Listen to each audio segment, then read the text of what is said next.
Hey, on today's daily sprint, we're talking about increasing our purpose, passion, meaning, and sales. So this is part two. Super pumped about part two right now. So in part one, we talked about establishing the winning sales mindset. And in part one, we talked about identifying who our leads are and seeing is that if we can solve their problem. Okay, we want to reach out to people that we could solve their problem. So today, we're going to talk about a question for you. Would you rather ask someone if they needed help, or would you rather them ask you, hey, can you help me? Okay, so think about that. So would you rather say, hey, Jesse, can you use a hand with your health and fitness? Or would you rather just kind of sit back and me come to you and say, hey, will you help me with my health and fitness? Okay. So let's say that you're the latter. Let's say if you're like, yeah, man, I'm going to put value out there. And then, if people need my help, they will come to me, right? Wrong. Let me tell you why that is flawed sales mindset thinking. If you're just doing the share value, which is great if you're sharing value, by the way, putting it out there and you're assuming that people will come to you if they need your help, we need to come to them. Number one, you're assuming that they don't need help, otherwise they would ask. Okay, so you're making that assumption, all right? Where number two, what if they're just prideful? I know my dad, dude, he would not ask for directions ever.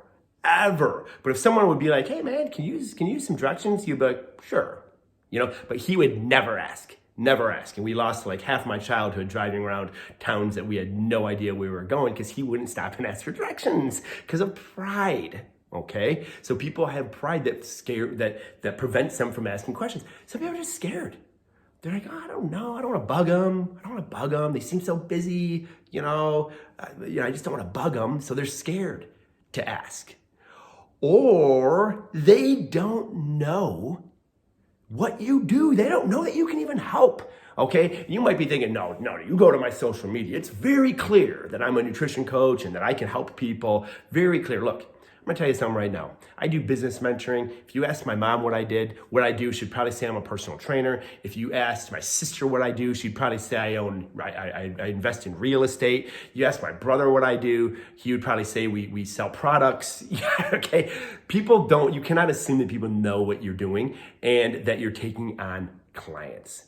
Now, number three, this is most powerful. If you're saying, hey, I would rather people just come to me and ask, what if these people that you want to just come to you to ask for help, what if they have the same philosophy as you?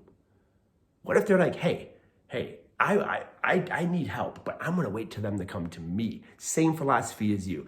The bottom line is if we're growing our businesses and we're truly in this game to help other human beings, then there is a correlation between how many people we ask if they need help, and that's going to be how many people we're going to help. So the guy or gal who's out there relentlessly pursuing people who might need her or his help are the ones that are helping the most amount of people and building time and financial freedom for yourself. So give up the wait and see. They're not going to come to you. Okay, they're not going to come to you and rain down credit cards for you. You're going to have to get down and dirty, and you're going to have to say, hey, can you use a hand?